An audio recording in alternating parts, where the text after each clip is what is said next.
আসসালামু আলাইকুম, সবাই কেমন আছেন? আল্লাহর রহমতে ফারহানা ফারিস্তা এখন একটু সুস্থ হয়েছে।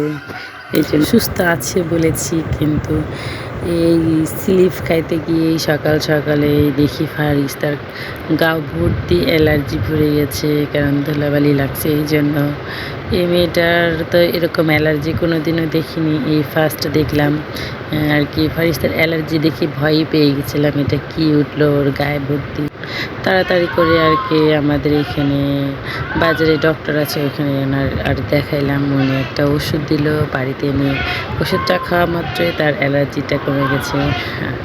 তার দাদাবাড়ি এসে ফারহানা ফারিস্তা আর কান্না করতেছে, আমি একা একা সামলাইতে পারতেছিলাম না, তাই ভাবলাম এই স্লিপ কাটাটা আর কি আবার ছিট করে দিয়ে দুই ভাই বোনে খেলা করবে না।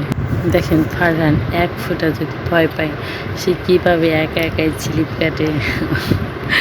ফারহানের স্লিপ কাটা দেখলে আমার হাসি পায়, আমার উপর থেকে কেমন করে এসে পড়ে। কিন্তু ফারিস্তা আর কি নামতে ভয় পায়, কিন্তু সে নামেই না, ওই পর্যন্ত কি উঠে দাঁড়িয়ে থাকে। কেউ যদি জোর করে নামাইতে যায় সে কান্না করে। এখানে লাজিম আর কি তাদের হেল্প করতেছিল স্লিপ কাটার জন্য, আর তার দাদা ভাই বাজার করে সে দাঁড়িয়ে পড়েছে, তাদের স্লিপ কাটা দেখতেছে কেমন করে।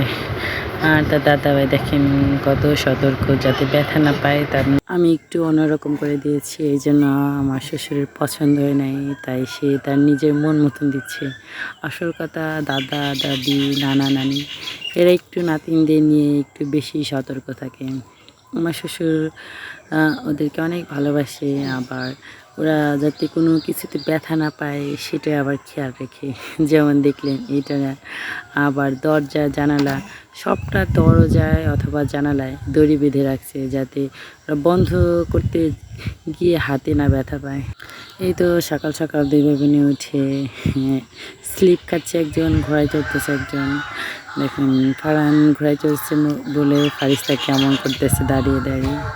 আর এইদিকে লাজিম দুষ্টু ফারহানের সাথে দুষ্টুমি করতেছিল, ফারিস্তার সাথে দুষ্টুমি করতেছিল। আমি বললাম ও হচ্ছে ভিডিওতে আসবে না, আমি আর কি তার জোর করে নিয়ে আসছি বলে সে তার মুখ লুকাচ্ছিল ঘোড়া দিয়ে। ফারিস্তা তাকিয়ে তাকিয়ে দেখতেছিল তার ভাইয়া কী করে। এই তো ভিডিওটা এই পর্যন্ত, কি সবাই ভালো